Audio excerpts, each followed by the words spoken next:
Kita ingin minta tanggapan dari Ibu Irma. Kalau tadi beberapa pandangan mengatakan kalau bisa klaster ketenagakerjaan dikeluarkan saja. Jangan sampai sekarang malah disepakati tetap berlaku yang lama. Cipta kerja Ibu Irma. Iya, Nasdem sih sejak awal memang klaster ketenagakerjaan ini kita nggak kepingin itu masuk di Omnibus Law karena kacau. Karena pasti akan membuat kegaduhan-kegaduhan baru nantinya.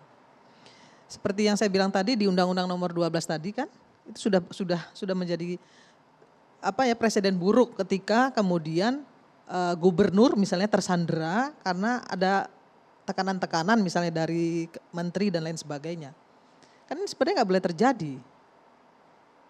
Itu yang saya bilang waktu saya masih di Komisi 9 bahwa Omnibus Law ini harus mengeluarkan klaster tenaga kerjaan. Kalau yang lain sih is okay, menurut saya nggak ada masalah karena memang harus diatur. Pada saat itu seperti yang Dedi bilang tadi bahwa Indonesia ini butuh investor, butuh investasi masuk.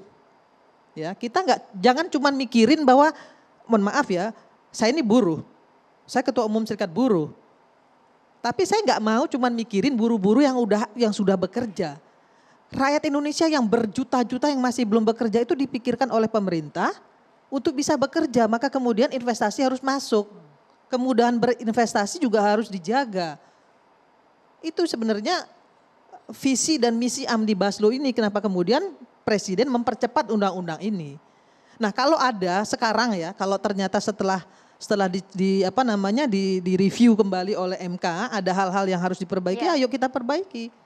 Soal substansi ya, atau sudut pandang yang disampaikan Ferry tadi ya monggo-monggo aja. Ferry kan sebagai ahli hukum tata negara ya silakan saja punya sudut pandang seperti yang disampaikan beliau, tapi saya juga punya sudut pandang sendiri. Yang saya ingin adalah kita sama-sama menjagalah apa yang sudah dibangun pemerintah untuk rakyat Indonesia ini, mari kita sama-sama jaga. Kalau ada yang harus kita perbaiki ya kita perbaiki. DPR nanti akan memperbaiki. Mbak Irma. Enggak, sebentar.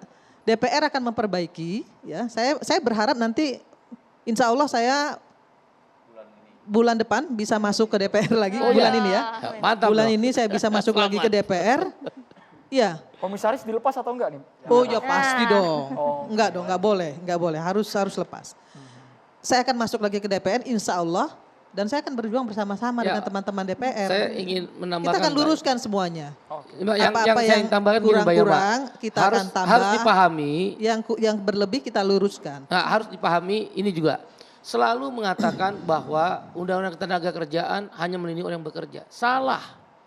Di seluruh dunia Undang-Undang Ketenagakerjaan itu dibuat untuk sifatnya social protection floor. Perlindungan dasar. Dengan demikian orang yang ingin masuk dalam pasar kerja, dia harus dilindungi. Misal orang masuk mau bekerja, capek-capek di sekolahin D3, S1, masuknya outsourcing. Dengan menggunakan Omnibus Law seumur hidup. Nah oleh karena itu undang-undang ini pada dibuat saat juga saya dan untuk teman-teman, memastikan pada saat bahwa saya, mereka yang memasuki pasar kerja dilindungi oleh negara. Pada Jadi artinya saat sebelum saya bekerja dan teman-teman, dan saat bekerja itu harus dilindungi. Saya dan Demikian. teman-teman bersama-sama bekerja di koalisi anti utang, kemudian saya juga ada di Infit bersama teman-teman sama Mbak Bini Buhori.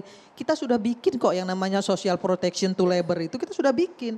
Jadi nggak usah ngomong lagi sama saya soal itu, karena itu bagian dari jiwa saya gitu. Mantap Jadi sekali. Uni perlu juga soal substansi itu belum dipertimbangkan MK. Karena itu makanya saya tadi cara bilang prosedurnya Ferdi, salah. Jadi Uni jangan terbalik.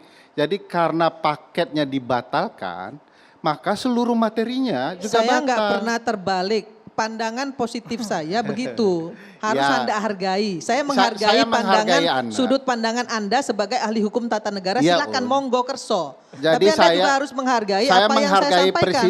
pandangan Uni. Ya. Saya mau menjelaskan pandangan hukum tata negaranya begini. Ya silakan saja. Ini tidak teorinya Ferry Amsari. Seluruh pakar hukum tata negara. Enggak, berbeda. Enggak, saya mau jelaskan.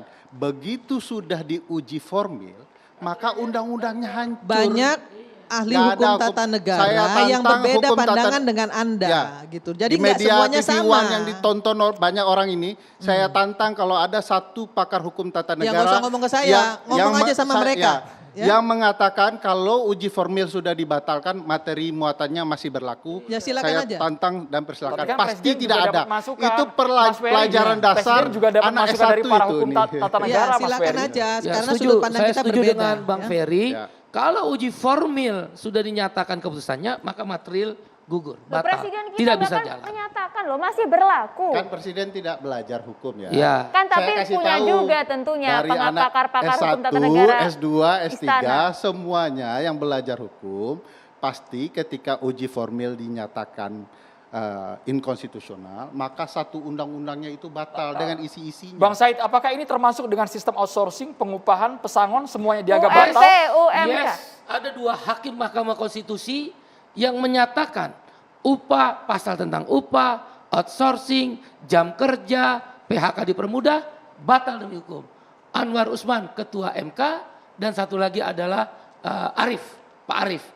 Dengan demikian menjelaskan, memang Undang-Undang Cipta Kerja, klaster ketenaga kerjaan, keluarkan. Proses 2 tahun gak usah tunggu. Seminggu keluarin Perpu yang menyatakan Undang-Undang Cipta Kerja, klaster tenaga kerjaan dikeluarkan. Selesai, upah naik seperti Undang-Undang 13 2003, PP nomor 278 2015, aksi-aksi berhenti. Perusahaan Demikian. bagaimana Bang yang sekarang masih menjalankan Bagi undang-undang yang itu? tidak mampu, kita bikin satu klausul. Kita udah usul ke gubernur yang mengalami pandemi COVID-19. Banyak. Dia mengalami pukulan ekonomi krisis. Tidak perlu naik upah minimum. UMKM tidak perlu naik upah minimum. Tapi jangan ada penumpang gelap. Nah, yang jangan mampu. sampai nanti dimanfaatkan. Masa perusahaan Toyota naik upahnya per hari Rp1.250. Malu, super malu. Kita negara besok jadi ketua G20. Negara terkaya nomor 7. Masa upahnya setengah harga toilet. Kalau ngomong-ngomong upah, UMR, ini ada pertanyaan dari netizen kita, dari pemirsa untuk Mbak Irma. Bu Irma, apakah zaman Pak Jokowi dan Pak Ahok sebagai gubernur, UU Cipta Kerja ini sudah ada? Sehingga berani di Pak Jokowi dan Pak Ahok beranikah mengeluarkan keputusan UMR atau UMK jika kondisinya sama misalnya Mbak Irma? Silakan. Tadi sempat disinggung soal di awal. Ya pasti berani lah, orang kemarin aja berani apalagi sekarang. Meskipun udah ada dibukti- undang-undang yang mengikat. Pak Jokowi udah membuktikan bahwa beliau berani. Ya menaikkan 43%. Kemudian Ahok juga berani. Kan belum ada undang-undangnya Mbak. Whatever, kalau menurut saya yang berani ya berani. Kalau nggak berani ya nggak berani. Yang pengecut ya pengecut, itu aja urusannya. Jadi 34 gubernur pengecut semua dong. Ya. Iya.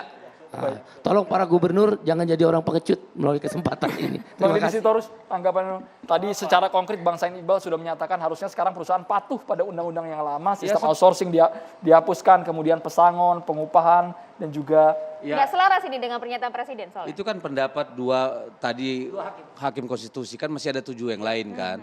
Jadi yang mana mau kita atur? Kita tunggu pemerintah. Kalau pemerintah tadi mengatakan, mereka mengatakan itu masih berlaku. Nah saya kira kita lihat waktu ke depan lah. Kita akan berkonsultasi dengan pemerintah soal bagaimana menyikapi ini. Ya soal apa langkah-langkah yang harus diambil. Karena kita juga belum tahu pasti, kan baru saja terjadi Pak Presiden menyatakan sikapnya dan setelah ini mungkin akan ada komunikasi parlemen dengan pemerintah. upaya perbaikannya bagaimana Bang dari Saya belum DPR? tahu, saya belum ngomong sama DPR. Oke, karena 2 tahun tenggat waktu yang cukup panjang ya Maria ya. Cukup panjang juga, tapi mungkinkah kemudian legislatif yang bicara. Balik, Bang, balik. Kembalinya ke balik. nanti badan legislasi lah yang kemudian akan Baik. mengurus hal ini, Bang Ferry? Ya, sifat putusan MK itu kan final and binding. Sekaligus erga omnes, berlaku untuk semuanya. Termasuk kepada presiden, kepada balik, dan segala macamnya juga harus berlaku. Nah, oleh karena itu, saya sepakat kalau memang partai-partai sudah ingin memperbaikinya, perbagi sesuai dengan Undang-Undang 12, jangan kemudian menafsirkan berbeda-beda, mudah-mudahan betul-betul taat dengan MK. Saya juga sering tidak setuju dengan putusan MK, tetapi ya harus taat.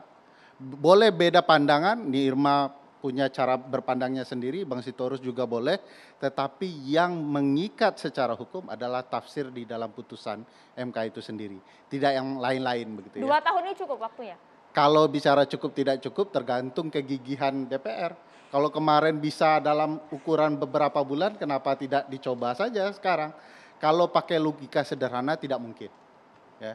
Karena kalau diperhatikan target-target yang dilakukan oleh DPR tiap tahunnya, itu jarang sih yang berhasil maksimal menyelesaikan 10 undang-undang, baru awal pandemik yang Maksud 10. Mas Ferry akan batal secara permanen? Bayangkan 10 saja tidak sanggup, apalagi memperbaiki 78 undang-undang sekaligus. Karena kan di situ jelas kan, jika kemudian tidak bisa diperbaiki selama kurun waktu 2 tahun itu inkonstitusional Maka permanen.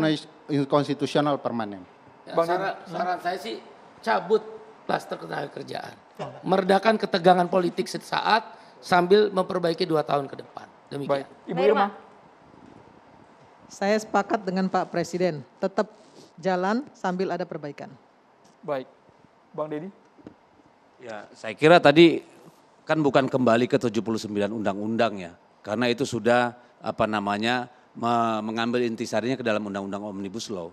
Dan saya kira 2 tahun waktu yang panjang untuk pemerintah, untuk DPR dan pemerintah mengikuti apa yang diinginkan secara definitif oleh MK ya, soal cacat formal dan prosedural. Ya, 2 tahun itu kan tidak mudah. Begitu 2003 udah sibuk politik itu.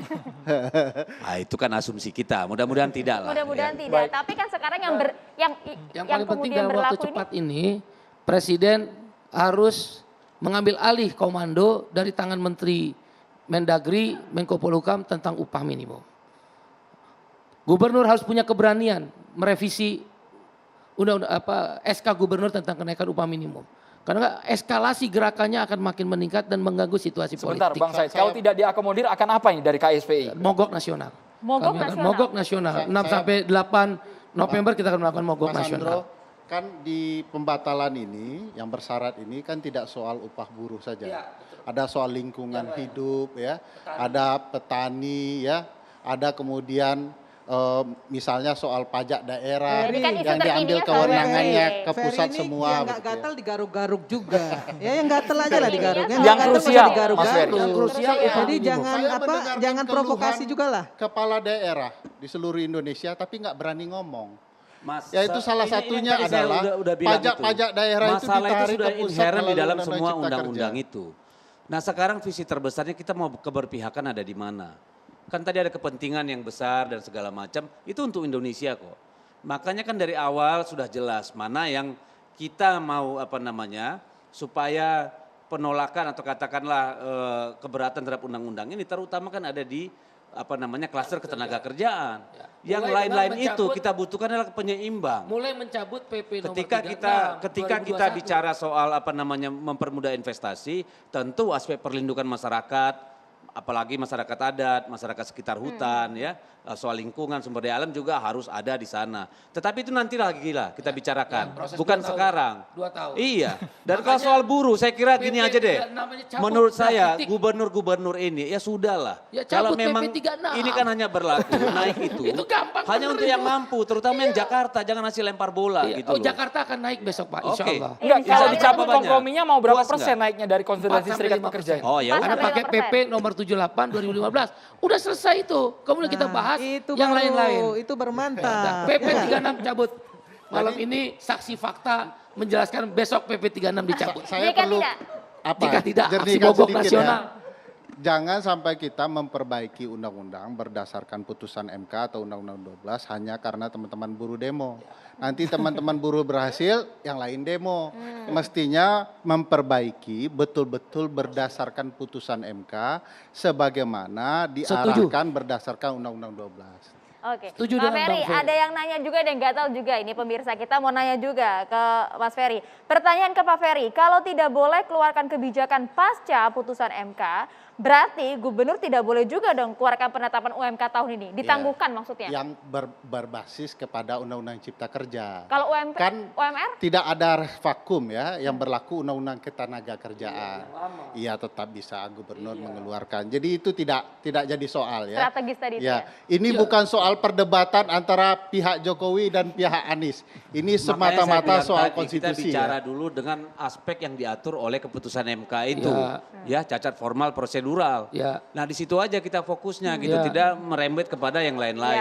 Ya. Tapi kan harapan kita tadi ini kan harapan supaya tidak menimbulkan perdebatan yang luas dan berkepanjangan. bagaimana gitu Ada kan. baiknya, itu kan baru usul. Nanti kita tunggu sikap DPR dan pemerintah. Ada baiknya Gitu loh. secepatnya mencabut PP nomor Ya, 3 itu. sudah didengar 2021. berkali-kali dari tadi, Iya, Pak. dan keluarkan klaster ketenagakerjaan agar para gubernur tidak tertekan. Ini bukan monarki, ini bukan negeri yang dipimpin oleh kekuasaan pusat. Ya kan, ini kita menginginkan demokrasi menjadi lebih sehat. Gubernur, bupati, wali kota punya kewenangan sesuai perintah Undang-Undang 13 2003 untuk menetapkan upah minimum. Oke, Ibu Irma, Cabut singkat saja. PP nomor 36. Ya, kita sepakati, kita hormati keputusan MK dan kita tindak lanjuti sesuai apa yang diarahkan oleh MK. Itu saja. Oke, Baik. kita tunggu lah nanti bagaimana keputusannya. Yang penting adalah keberpihakannya kepada masyarakat. Kita kembali saat lagi.